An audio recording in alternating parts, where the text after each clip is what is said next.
শিৰতে থাপিলো শংকৰ শিৰোমণি কণ্ঠতে থাপিলো নাম হৃদয়ত থাপিলো দুয়োজনা গুৰু যেতিয়াই বিচাৰো ৰাম ৰাম গুৰু আমাৰ প্ৰাণৰে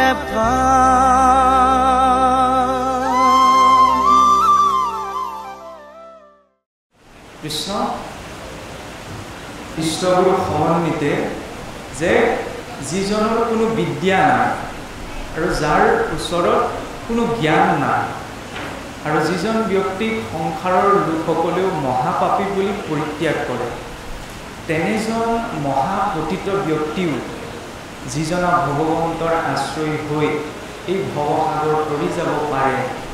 আমি পোনপ্ৰথমতে এইজনা ইষ্টপ্ৰভু শ্ৰী গোবিন্দৰ চৰণ বন্দনাকে প্ৰমুখ্য কৰি আৰু যিজনা গোবিন্দৰ কৃপাৰ প্ৰাৰ্থী হ'বলৈ হ'লে কাৰণ যাৰ কৃপাত পৰম পতিত ব্যক্তিজনেও এই ভৱসাগৰখন অনায়াসে তৰি যাব পাৰে কি তেনেজন ভগৱন্তৰ কৃপা যাহাৰ কৃপাত পাই হেনয় কৃষ্ণক প্ৰণামহু সমবেত ভক্তৰ চৰণ যে যিজনাৰ কৃপা প্ৰাৰ্থী হ'বলৈ হ'লে যিসকল ভক্ত বৈষ্ণৱৰ আশীষৰ প্ৰয়োজন আজি এই দ্বিতীয় বৈকুণ্ঠ স্বৰূপ স্থানত অদ্য বিৰাজিত হৈ থকা বৈকুণ্ঠৰ পাৰিষদ স্বৰূপ আপোনালোক ভকত বৈষ্ণৱবৃন্দ ভগৱন্তৰে নিত্য ধাম গোলোকৰ গোপীসদৃশ আই মাতৃসকল আৰু সেইজনা গোবিন্দৰে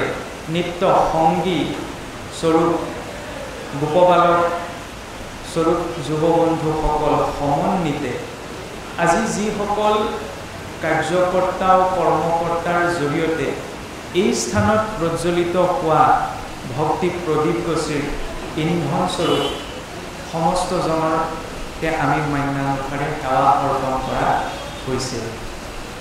আজি আপোনাসৱৰ আগত যে ককাসকলৰ কাৰণে নাতিৰ বয়সীয়া আৰু জ্যেষ্ঠসকলৰ কাৰণে নিজৰ পুত্ৰৰ বয়সীয়া মাতৃসকলৰ বাবে নিজৰ সন্তান স্বৰূপ এই মাধুৰ্যই গীতাৰ আধাৰত আপোনালোকৰ আগত জীৱন কেনেদৰে ধাৰণ কৰিব লাগে জীৱন কিদৰে যাপন কৰিব লাগে তাৰ ওপৰত ব্যাখ্যা দিয়াৰ বাবে অসমৰ্থ আমি যে আপোনালোকৰ সন্মুখত বৰ্তমান বিৰাজিত হৈছোঁ যে গীতাৰ আধাৰত আধ্যাত্মিক জীৱন যাপনৰ ওপৰত এক সম্যক আলোচনাৰ বাবে তাৰ একমাত্ৰ ইন্ধন হৈছে গুৰু কৃপা কাৰণ সংসাৰত যিমানবিলাক মাৰ্গ আছে এই সকলো মাৰ্গত কোনো এজন ব্যক্তিয়ে সফলতা লাভ কৰিবলৈ হ'লে তেওঁৰ গুণগত আৰু কৰ্মগত যোগ্যতাৰ প্ৰয়োজন। কোনো এজন ব্যক্তি যদি গুণগতভাৱে আৰু কৰ্মৰ ফালৰ পৰা যোগ্যতা অৰ্জন কৰে তেতিয়া তেওঁ নিৰ্দিষ্ট এটা কাম কৰিবলৈ সামৰ্থ্যৱান হয় বা জ্যেষ্ঠজনে তেওঁক সেই কামটো কৰিবলৈ নিয়োগ কৰে কিন্তু ভক্তি মাৰ্গত এই সিদ্ধান্তটো ওলোটা হয় কিয় ওলোটা হয় ভক্তি মাৰ্গত কোনো এজন ব্যক্তিৰ গুণগত কৰ্মগত যোগ্যতা নাথাকিলেও কেনেবাকৈ যদি সেই মহামূৰ্খ অজ্ঞানীজনকো ভক্তসকলৰ সমাজে আজ্ঞা দিয়ে তেতিয়া অযোগ্য হৈ তেওঁ যোগ্য কৰ্ম কৰিবলৈ অধিকাৰী হয়। আমিও ঠিক তেনেদৰে অপাত্ৰ কিন্তু আপোনালোকৰে কৃপা গুৰুৰে অনুকম্পা যে অপাত্ৰ আজি পাত্ৰ হৈ সন্মুখত বহি আছে আমাৰ মূল্য নাই আপোনালোকে যি মাধুৰ্য সন্মুখত দেখিছে এই মাধুৰ্যৰ তিল মানুহ 0.1% মূল্য নাই কিয় মূল্য নাই এই শৰীৰটোৰ জৰিয়তে যিয়ে কথা ক'বলৈ বিচাৰিছে এই শৰীৰটোক আশ্ৰয় কৰি যি বহি আছে তেওঁৰ হে মূল্য আছে আৰু সেই তেওঁ জনাৰ পথটোৱেই হৈছে গীতাৰ মাৰ্গ আৰু ইয়াক ভগৱন্তই বহুত তাত্ত্বিক ব্যাখ্যাৰে অৰ্জুনক বুজোৱা নাই গীয়তে ইতি গীতা গান কৰা শাস্ত্ৰই হৈছে গীতা কিন্তু এই গান কোনো ভৌতিক আশাবাদী বা ভৌতিক ৰসযুক্ত গান নহয় এই গান হৈছে আধ্যাত্মিক জ্ঞান বা আধ্যাত্মিক গান যি আধ্যাত্মিক গানে জীৱক পৰিপুষ্ট কৰিব পাৰে এতিয়া জীৱ আৰু গীতাৰ সম্পৰ্কত আমি পোনপ্ৰথমতে সোমোৱাৰ আগমুহূৰ্তত আমাৰ গুৰুজনে বৰ সুন্দৰ কাহিনী এটি শিষ্যসকলৰ আগত কয় গতিকে সেই কাহিনীটিৰ আলম লৈ আমি গীতাৰ বিষয়বস্তুত সোমাব বিচাৰিছোঁ যে আমি সকলোৱে জানো যে শ্ৰীমদ ভগৱত গীতা ভাগ মহাভাৰতৰ এক অংশ হয়নে মহাভাৰতৰ যুদ্ধ পৰ্বত ভগৱন্ত কৃষ্ণই অৰ্জুনক গীতাৰ জ্ঞান প্ৰদান কৰিছিল কিন্তু মহাভাৰতৰ যুদ্ধ শেষ হোৱাৰ পাছতো অৰ্জুনৰ মনত আগন্তুক সময়ৰ প্ৰতি কিছুমান শংকা বাকী আছিল আৰু তেনেতে কি হৈছিল অৰ্জুন সমন্বিতে ভীম নকুল সহদেৱ এই চাৰিও ভাতৃয়ে মহাৰাজ যুধিষ্ঠিৰৰ ওচৰত এটি জিজ্ঞাসা প্ৰকাশ কৰিলে যে দাদা আগন্তুক সময়ত কাৰণ ভগৱন্ত কৃষ্ণ যিটো যুগত আছিল আমি জানো যে সেই যুগটোক কোৱা হয় দ্বাপৰ যুগ দ্বাপৰৰ পাছতে কলিৰ আগমন যে আগন্তুক সময়তনো সমাজ ব্যৱস্থা কেনেধৰণৰ হ'ব সেই বিষয়ে তেওঁলোকে অকণমান ধাৰণা লাভ কৰিব বিচাৰিছিল জানিব বিচাৰিছিল যে আগন্তুক প্ৰজাসকলৰ ব্যৱস্থাবিলাক কেনেধৰণৰ হ'ব আৰু আমি সকলোৱে কম বেছি পৰিমাণে কাহিনীটো শুনিছোঁ যেতিয়া মহাৰাজ যুধিষ্ঠিৰে সেই চাৰিওজন ভাতৃক ক'লে যে তোমালোকে আগন্তুক সময়ৰ সমাজ ব্যৱস্থাৰ বিষয়ে জানিবলৈ হ'লে আমাৰ ৰাজ্যৰ চাৰিওদিশে চাৰিওজন ভ্ৰমণ কৰি আহা আৰু সেই ভ্ৰমণত তোমালোকে কি কি অভিজ্ঞতা লাভ কৰিবা তাক যেতিয়া তোমালোকে আমাৰ আগত আহি ক'বাহি তাৰ আধাৰত আমি আগন্তুক সময়ৰ বিষয়ে তোমালোকক এটা সম্যক ধাৰণা জনাম আৰু সেই কথা মতে যেতিয়া অৰ্জুন ভীম নকুল সহদেৱ চাৰিওজন ভাতৃ এই বিৰাট জম্বুদ্বীপৰ চাৰিওদিশে গুচি গ'ল চাৰিওদিশে গুচি যোৱাৰ পাছত তেওঁলোকে ৰাজ্যৰ চাৰিওদিশত সকলো ঘটনা ঠিকেই দেখিলে কিন্তু অকণমান চাৰিটা বিশেষ বিশেষ ঘটনা তেওঁলোকৰ মনত সাজ বহুৱাই আনিলে আৰু সেই ঘটনাকেইটা এনেদৰে হ'ল যে অৰ্জুনে দেখিলেগৈ এজনে ব্যক্তি নৈ এখনত ডুব গৈ আছে অথচ তেওঁ সেই নৈখনত ডুব গৈ যোৱাৰ পাছতো তেওঁ পানী লাগে বুলি পিয়াহত চিঞৰি আছে তেতিয়া অৰ্জুনে ভাবিলে যে তেওঁ ইতিমধ্যে নৈতে ডুব গৈ আছে ডিঙিলৈকে ডিঙি হৈ নামি আছে অথচ তেওঁ কিয় পানী লাগে বুলি মাত দি আছে ইয়াৰ পাছত ভীমে দেখিলেগৈ এজনী মহে সন্মুখত কোমল কোমল ঘাঁহ গজি আছে কিন্তু সন্মুখত গজি থকা ঘাঁহবিলাক খোৱা নাই পাছফালে মুখখন গুজি ঘাঁহ খাই আছে আমাৰ সন্মুখত যদি সুন্দৰ বস্তু এটা থাকে নিশ্চয় আমি সন্মুখৰ পৰা খাম কিন্তু মহজনী আকৌ পাছফালৰ পৰা খাই আছে ইয়াৰ পিছত নকুলে দেখিলেগৈ যে এজনী গাই গৰু পথাৰখনত নিজৰ পোৱালিটো ইমান মৰমতে চেলি দিছে যে হাড় চাল ওলাই গৈছে তাৰপিছত সহদেৱে দেখিলেগৈ যে ৰাজ্যৰ পশ্চিম প্ৰান্তত এখন মৰুভূমি কাৰণ আমি জানো যে ভাৰতৰ পশ্চিম দিশত মৰুভূমি আছে মৰুভূমিৰ মাজত এটা সুন্দৰ জলপ্ৰপাত বুলি ক'লে ভুল হ'ব সৰোবৰ আৰু সেই সৰোবৰটিত কি হৈছে পদুমৰ ফুল ফুলি আছে যি মৰুভূমিত পানীৰ টোপাল এটা পোৱাটো বহুত দুষ্প্ৰাপ্য দুৰ্লভ সেই মৰুভূমিত পদুমৰ ফুল ফুলিছে আৰু আমি সকলোৱে জানো যে পদুমৰ ফুল ফুলিবলৈ হ'লে বহুত তললৈকে গভীৰলৈকে শিপাডাল যোৱাটো প্ৰয়োজন আৰু এই অদ্ভুত ঘটনাকেইটা যেতিয়া চাৰিওজন ভাতৃয়ে দেখিলে মহাৰাজ যুধিষ্ঠিৰৰ আগত ক'লেহি তেতিয়া মহাৰাজ যুধিষ্ঠিৰে এটা কৈ সেইটো আচলতে এটা ৰূপকাত্মক কাহিনীহে তাৰ পৰা আমাক এটা বেলেগ নিৰ্দেশনা দিব বিচাৰিছে সেই নিৰ্দেশনাটো কি এই যে অৰ্জুনে দেখিছিলগৈ যে এজন ব্যক্তি নৈত ডিঙিলৈকে ডুব গৈ আছে অথচ তেওঁ পানী লাগে বুলি চিঞৰি আছে তেতিয়া মহাৰাজ যুধিষ্ঠিৰে কৈছিল যে আগন্তুক সময়ত মনুষ্যৰ মনোবৃত্তি এনেধৰণৰেই হ'ব যে আমি ধন সম্পত্তি মান মৰ্যাদা পদ নিজৰ প্ৰয়োজনীয় উপভোগৰ বস্তুখিনি আমি নিজৰ পৰিপূৰ্ণভাৱে পাব পাৰিম, কিন্তু তাৰ পাছতো আমাক আৰু লাগে, আৰু প্ৰয়োজন, এই ভাৱনাটো মনত বৰ্তি থাকিব। আৰু এইটো বেয়া কথা নহয়, এইটো এই সময়ৰ প্ৰত্যেক জীৱৰে এটা মানসিক স্থিতি। কাৰণ চাওকচোন, জীৱনটোত আমি যিখিনি পাওঁ সেইখিনিতে আমি তুষ্ট কেতিয়াও নহওঁ, তেওঁ লাগিলে আধ্যাত্মিকেই হওক বা আধ্যাত্মিক নহওক। এইটো জীৱৰ এটা মনৰ চঞ্চল প্ৰবৃত্তি, সেয়া লাগিলে যিকোনো বস্তু হ'ব পাৰে, কেতিয়াও আমি সংসাৰখনত তৃপ্ত হ'ব নোৱাৰোঁ। তাৰো কাৰণ আছে, পৰৱৰ্তী সময়ত আগবাঢ়ি যাম।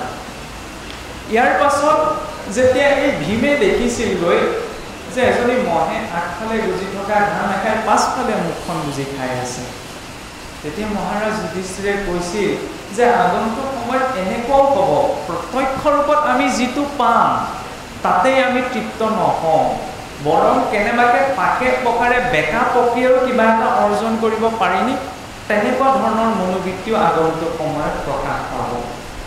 সেইবাবে আধ্যাত্মিক ব্যক্তি আৰু আধ্যাত্মিক নোহোৱা ব্যক্তিৰ মাজত এটাই মাত্ৰ পাৰ্থক্য আছে। বহুত সাধাৰণ কথা এটাত এজন ভক্ত আৰু অভক্তৰ পাৰ্থক্য আমি নিৰূপণ কৰিব পাৰোঁ। যিজন ভক্ত, যিজন আধ্যাত্মিক, যিজন ধাৰ্মিক, তেওঁ বৰ সাধাৰণ কথা এটা জীৱনটোত মানি চলে। সেই সাধাৰণ কথাটো হৈছে কি, যদি মই ইচ্ছা কৰাটোকে পাইছোঁ সেয়া হৈছে ভগৱন্তৰ কৃপা, আৰু মই ইচ্ছা কৰাটো যদি মই ভগৱন্তৰ পৰা পোৱা নাই তেতিয়াহ'লে সেইটো ভগৱন্তৰ ইচ্ছা। ফলত তেওঁ বিচলিত নহয়। তাৰ অৰ্থ এইটো নহয় যে তেওঁ জীৱনত যিটো মাৰ্গত আছে সেই মাৰ্গটোত তেওঁ চেষ্টা নকৰিব, চেষ্টা কৰিব, কিন্তু পাকে পকাৰে চলে বলে কিংবা কৌশলে আয়ত্ত কৰাৰ মনোভাৱনাটো তেওঁৰ অন্তঃকৰণত কেতিয়াও নাথাকে। কাৰণ কলিযুগত ভক্ত আৰু অভক্ত চিনি পাবলৈ বৰ টান। আমি যদি নিজকে আপোনাসৱৰ সন্মুখত ধুনীয়াকৈ ফুট লৈ পেলাই ধুনীয়াকৈ বৰ কাপোৰ লৈ বহি আছোঁ, ইয়াৰ পৰা ওলাই গৈ আমি ক'ত সোমামগৈ আপোনালোকে দেখা পাব জানো? নাপায়। সেইকাৰণে কলিযুগত বাহ্যিক ৰূপটোৰ পৰা ভক্তক চিনি পোৱাটো বৰ টান। সেইবাবে গীতাৰ প্ৰসংগত আৰু এটা প্ৰসংগ এইখিনিতে আমি টানি আনিব বিচাৰিছোঁ যে কলি, আমি যে কৈছোঁ এইটো কলিযুগ, এইটো কলিযুগতে এইটো সৃষ্টি হোৱা নাছিল, সত্য যুগতে কলিৰ সৃষ্টি হৈছিল ব্ৰহ্মাদেৱৰ পৰা, আৰু সত্য যুগতো কলি আছিল। আৰু সত্য যুগত কলি কি ৰূপত আহিছিল? অকণমান কস্মিক ফৰ্মত আহিছিল। সেইকাৰণে সেইটো সত্য যুগত ভগৱন্তই বৰাহ, নৃসিংহ আদি প্ৰকৃতিৰ স্বাভাৱিক নিয়মৰ বিৰুদ্ধে গৈও কিছুমান মহাজাগতিক স্বৰূপ গ্ৰহণ কৰিব লগা হৈছিল সেই কলিক পৰাস্ত কৰিবলৈ। তাৰ পৰা যেতিয়া কলিয়ে ভাবিলে যে এনেদৰে মই মহাজাগতিকভাৱেও ভগৱন্তৰ সৈতে যুদ্ধ কৰিব নোৱাৰোঁ, তেতিয়াহ'লে কলিয়ে কি কৰিলে? ত্ৰেতা যুগত মানুহৰ মাজলৈ আহিল, আৰু মানুহৰ মাজলৈ তেওঁ পোনপ্ৰথমতে ত্ৰেতা যুগত ৰাৱণ আদি দৈত্যৰ, কুম্ভকৰ্ণ আদি দৈত্যৰ জৰিয়তে নিজৰ প্ৰকাশ ঘটালে। কিন্তু তাতো আহি ভগৱন্তই কলিক পৰাস্ত কৰি পেলালে, অৰ্থাৎ বেয়া গুণসমূহ পৰাস্ত কৰাই পেলালে।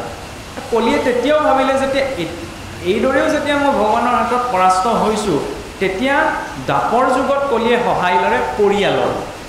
কাৰণ ব্যক্তিক হৰুৱাটো সহজ নহ'ব পাৰে, কিন্তু পৰিয়ালৰ মাজত যদি কলি সোমাবলৈ হয় তেতিয়াহ'লে সেই পৰিয়াল আৰু পৰিয়াল হৈ নাথাকে। কিন্তু ভগৱন্তই তাকো পৰাভূত কৰি পেলালে মহাভাৰতৰ যুদ্ধৰ জৰিয়তে। যদিও একে বংশৰ কুৰু পাণ্ডৱৰ মাজত যুদ্ধ হৈছিল, তাৰ মাজতো ভগৱন্তই কি কৰিলে? কলিক পৰাভূত কৰাই পেলালে। এতিয়া এইটো কলিযুগত কলি এতিয়া বাৰে বাৰে তিনিটা যুগত চেষ্টা কৰি কি ফেইল হৈ গ'ল। কলিযুগত এই 4 নম্বৰ যুগটোত কলিয়ে কি ৰূপত আহিলে? যে ভগৱন্তক ক'লে যে তুমি প্ৰথমতে সত্য যুগত মই মহাজাগতিক ৰূপত আহিছিলোঁ কাৰণে তুমি মোক পৰাস্ত কৰিলা, ত্ৰেতাত মই মানুহৰ মাজত বা জীৱৰ মাজত এখন ৰাজ্যৰ মাজলৈ আহিলোঁ কাৰণে তুমি মোক পৰাস্ত কৰিলা, দ্বাপৰত মই পৰিয়ালত সোমালোঁ কাৰণে পৰাস্ত কৰিলা, এতিয়া কলিত মই প্ৰতিজন মানুহৰ ভিতৰত সোমাই যাম, মোক কেনেকৈ পৰাস্ত কৰিলা? সেইবাবে চাবচোন সত্যযুগত এটা সিদ্ধান্ত আছিল বসু ধৰিব কুটুম্বকম, যে সকলো গোটেই ধৰণীখনেই আমাৰ বাবে নিজৰ পৰিয়ালৰ দৰে বা পৰিয়ালৰ নিচিনা। কিন্তু এই যুগবিলাক ক্ৰমাৎ চলি অহাৰ লগে লগে অকণমান কোনোবাখিনিত মানুহৰ মানসিকতাটো প্ৰভাৱ পৰিল। যেতিয়া ত্ৰেতালৈ আহিলে, ত্ৰেতাত ভাবিবলৈ ধৰিলে যে গোটেই পৃথিৱীখনেই মোৰ কাৰণে পৰিয়াল নহয়, মোৰ নিজৰ ৰাজ্যখনহে মোৰ নিজৰ কাৰণে পৰিয়াল। সেইফালে ৰাৱণৰ ৰাজ্য, এইফালে ৰামৰ ৰাজ্য। দাপৰ পোৱাহিলৈকে সেয়াও সংকীৰ্ণ হৈ আহিলে। দাপৰত কি ভাবিবলৈ ধৰিলে যে মোৰ ৰাজ্যখনেই পৰিয়াল নহয়, মোৰ নিজৰ পৰিয়ালটোহে নিজৰ। যিদৰে একেটা বংশতে কুৰু বীৰসকল আৰু আনফালে পাণ্ডৱসকল, কিন্তু তেওঁলোক এটা বংশৰে আছিল।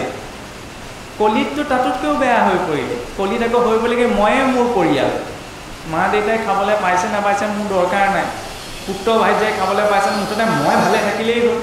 সকলোৰ ক্ষেত্ৰত প্ৰযোজ্য নহয়। কিন্তু যদি আমি সাধাৰণতে দৈনন্দিন জীৱনত টিভিটোকে যদি মেলি চাওঁ, নিউজ পেপাৰখনকে যদি চাওঁ, এনেকুৱা কিছুমান ঘটনা দেখিবলৈ পোৱা যায় যে যিখিনি সময়ত মনুষ্যই এনেকুৱাকো ভাবিবলৈ আৰম্ভ কৰিছে যে মোৰ মা দেউতা ইষ্ট মিত্ৰ কুটুম্ব কোনে কি ভাবে, ভাল দেখে বেয়া দেখে, সেইটো মোৰ দৰকাৰ নাই, মুঠতে মই নিজেই ভালে থাকিলেই হ'ল, মই নিজে খাই বৈ জীয়াই থাকিলেই হ'ল। এই যে মানসিকতাটোৰ অৱনতি ঘটিল, কাৰণ কলিয়ে মনুষ্যৰ মাজত প্ৰৱেশ কৰিলে। সেইবাবে ভগৱন্তই সেই কলিক পৰাভূত কৰিবলৈ কি কৰিলে? গীতাৰ জ্ঞান কেৱল দাপৰৰ বাবেই দিয়া নাছিল ভগৱন্তই, অৰ্জুনক মাত্ৰ মাধ্যমহে কৰিছিল, যাতে অৰ্জুনৰ মাধ্যমেদি আগন্তুক সময়ৰ মানৱ সমাজে সেই গীতাৰ জ্ঞান পাব পাৰে। কাৰণ কলি প্ৰত্যেকৰ ভিতৰত আছে। কলি যুগত জন্ম মাত্ৰকে আমাৰ জন্মগত গুণ হিচাপত কলিৰ দুখ আমাৰ লগত লাগি আহিছে। সেইসমূহৰ সৈতে যুঁজিবলৈ আমাক এই গীতাৰ জ্ঞানৰ প্ৰয়োজন। ইয়াৰ পাছত যেতিয়া নকুলে দেখিছিলগৈ যে এজনী গাই গৰুৱে নিজৰ পোৱালিটোক ইমান চেলেকিছে, চেলেকুতে কি হৈছে, তাৰ হাড় ছাল ওলাই গৈছে। শুনিবলৈ অকণমান বেয়া হ'ব পাৰে, কিন্তু সামাজিকভাৱে যদি আমি চাওঁ যে আগন্তুক সময়ত শাসন ব্যৱস্থাও এনেকুৱা হ'ব, মৰম দিয়াৰ চলে প্ৰজাৰ একদম হাড় ছাল ওলোৱাই দিব। আৰু চতুৰ্থতে এই যে সহদেৱে দেখিছিলগৈ মৰুভূমিৰ মাজত পদুম ফুল ফুলিছে, তেতিয়া মহাৰাজ যুধিষ্ঠিৰে কৈছিল যে কলিৰ যুগটো যদিও নিন্দনীয়, চাৰিওফালে অধৰ্মই ব্যাপি ধৰিব, কিন্তু সেই অধৰ্মৰ মাজতো ধৰ্ম এই মৰুভূমিৰ মাজত পদুম ফুলৰ দৰে বৰ্তি থাকিব। এতিয়া চাওকচোন, আপোনালোকে বেলেগভাৱে নল'ব, অৰুণাচলৰ নিচিনা এটা স্থানত আহি আপোনালোকে যে এই ধৰ্মমাৰ্গৰ চৰ্চাখন বৰ্তাই ৰাখিছে, ইয়াকো যদি আমি বহাই কওঁ সেই মৰুভূমিৰ মাজত পদুম ফুলাৰ দৰে। আমি মাত্ৰ নিমন্ত্ৰণ দিলে কাৰণে দুটামান কথা ক'বলৈ আপোনালোকৰ ইয়ালৈ আহিছিলোঁ। যি স্থানত আমাৰ নিজৰ অসমখনত আমাৰ ল'ৰা ছোৱালী ধুতিখন পিন্ধি নামঘৰলৈ যাবলৈ সময় নাই, তাৰ মাজতো আপোনালোকে ইমান উচ্চ শিক্ষিত হৈ যে নিজৰ ধৰ্ম সংস্কৃতিৰ পথটো ধৰি ৰাখিছে, এইটো বহুত ডাঙৰ কথা। কাৰণ যদিও এইটো কলিযুগ, ইয়াত পদুম ফুল ফুলিব। আৰু এই পদুম ফুলৰ মূল তাৎপৰ্য কি? এইদৰে ধৰ্ম চৰ্চা, এইদৰে ঈশ্বৰ চৰ্চা। আমি বহু গীতাৰ জ্ঞান, গীতাৰ বিষয়ে সম্পূৰ্ণ ৰূপত নাজানিব পাৰোঁ, কোনো কথা নাই, আমি সম্পূৰ্ণ ৰূপত গীতাক জানিবও নোৱাৰোঁ। কাৰণ ভগৱন্তইও কৈছে যে মনুষ্যানাম সহস্ৰেষু কশ্চিৎ যততি সিদ্ধয়েৎ যততামপি সিদ্ধানাম কশ্চিৎ মনাং বেতি তত্ত্বতঃ, যে সহস্ৰজনৰ মধ্যত এজনেহে ইয়াক পাব পাৰিব। তেতিয়াহ'লে কি আমি গীতাৰ জ্ঞান চৰ্চা কৰাটো ভুল নি? ভগৱন্তই যিহেতু নিজেই চিলমোহৰ মাৰি দিছে যে সহস্ৰজনৰ ভিতৰত এজনেহে পোৱাটো সম্ভৱ। যিদৰে APSC UPSC কাৰণে পোষ্ট কেইটামানহে থাকে, কিন্তু কিমান আনহে নালাগে। আজি অলপ দিনৰ আগত আমি অসমখনলৈ ঘূৰি গৈছোঁ, যেতিয়া ADRE এক্সাম হৈছিল পোষ্ট লিমিটেড আছিল, কিন্তু আমাৰ বয়সীয়া ল'ৰা ছোৱালীৰ সংখ্যা প্ৰতিটো ডিষ্ট্ৰিক্টতে সেইদিনা কিমান জাম লাগি গৈছিল। কিয়? কাৰণ যদিও পোষ্ট লিমিটেড আছিল, সেই সফলতাটো পাবলৈ সকলোৰে মনত চেষ্টাটো আছিল। ভগৱন্তই কৈছে যে গীতাৰ জ্ঞান সহস্ৰজনৰ ভিতৰত এজনেহে পাব পাৰিব, এজনেহে মোক বুজিব পাৰিব, কিন্তু চেষ্টাটো আমাৰ হ'ব লাগিব। আৰু চেষ্টাটো যদি শিষ্যই কৰে বা ছাত্ৰজনে কৰে, পৰীক্ষাত লিখিব নোৱাৰিলেও তেওঁ যদি চেষ্টা কৰি থকা দেখে, তেতিয়া শিক্ষকে এই ল'ৰাজনে চেষ্টা কৰা দেখিয়ে দুটামান মাৰ্কছ বঢ়াই দিবও পাৰে। ঠিক তেনেদৰে ভগৱন্ত কিহত বশীভূত হয়? ভাৱত। ভাবিন লভতে জ্ঞানম, ভাৱ থাকিলে আমি জ্ঞান পাব পাৰোঁ। ভাবেন লভতে সৰ্বম, ভাব থাকিলে আমি সকলো পাব পাৰোঁ। ভাবেন লভতে দেৱ দৰ্শনম, যে ভাব থাকিলে আমি দেৱৰো দৰ্শন পাব পাৰোঁ। প্ৰয়োজন মাত্ৰ সেই ভাৱৰ। এই গীতাৰ জ্ঞানত এতিয়া যে ভগৱন্তই এই কলিযুগৰ বাবে এইটো বহুসকলে ভুল বুজে যে ভগৱন্ত কৃষ্ণই প্ৰথম অৰ্জুনকে গীতাৰ জ্ঞান দিছিল, কিন্তু পোনপ্ৰথম অৰ্জুনকে গীতাৰ জ্ঞান দিয়া নাছিল। কাৰণ গীতাৰ ক্ষেত্ৰত আহিবলৈ যাওঁতে আমাৰ বৈদিক মাৰ্গত দুই প্ৰকাৰৰ শাস্ত্ৰ আছে, শ্ৰুতি আৰু স্মৃতি। শ্ৰুতিসমূহক কোনো মনুষ্য ৰূপত লিখিত ৰূপত নাই বা লিখিত ৰূপত নাছিল, প্ৰত্যক্ষ পৰম ব্ৰহ্মৰ পৰা অহা, অৰ্থাৎ ভগৱন্তৰ নিজ মুখৰ বাক্য, অৰ্থাৎ বেদ। সেইকাৰণে বেদক শ্ৰুতি বুলি কোৱা হয়। আৰু সেই বেদৰ ব্যাখ্যা কৰিবলৈ যিসমূহ শাস্ত্ৰ ৰচনা কৰা হ'ল সেইবিলাক হ'ল স্মৃতি শাস্ত্ৰ, যেনেদৰে 18 পুৰাণ, সৰদৰ্শন আৰু ইতিহাসৰ ভিতৰত মহাভাৰত আৰু ৰামায়ণ। আমি চাবচোন, ইতিহাস বুলিলে সিদিনা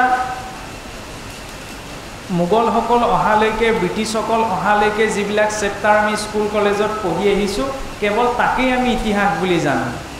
কিন্তু মহাভাৰত ৰামায়ণক আমি ইতিহাস বুলি গ্ৰহণ নকৰোঁ সহজতে। কিয়? কাৰণ আমাক পাশ্চাত্যৰ কিছুসকলকে পঢ়ুৱাই থৈ গ'ল যে এইবিলাক মাইথ'লজি। মিথ মানে কি? যিটো কোৱা নোকোৱাৰ সম্ভাৱনা, য'ত শংকা আছে, সেইটো হৈছে মিথ। আৰু তাৰ বিষয়ে যি ব্যাখ্যা কৰিব সেইটো হৈছে মাইথ'লজি। এতিয়া আমাক পঢ়ুৱাই থৈ গ'ল কি ৰামায়ণ আৰু মহাভাৰত মাইথ'লজি, কিন্তু সেয়া মাইথ'লজি নহয়, সেয়া এইখন ভাৰতভূমিৰ ইতিহাস হয়। বোলে কিদৰে প্ৰমাণ ক'ত আছে? কাৰণ সেই প্ৰমাণ ৰূপত আজি ৰাম সেতুও আছে, সিদিনা আৱিষ্কাৰ হোৱা দ্বাৰকা নগৰীও আছে। আনহে নালাগে, ভগৱান ৰামচন্দ্ৰৰ যিখিনি সময়ত জন্ম হৈছিল সেইখিনি সময়ত গ্ৰহ নক্ষত্ৰৰ স্থিতি কি আছিল? যে সূৰ্য পুষ্যা নক্ষত্ৰত, গুৰু মেঘ ৰাশিত আৰু চন্দ্ৰ মকৰ ৰাশিত।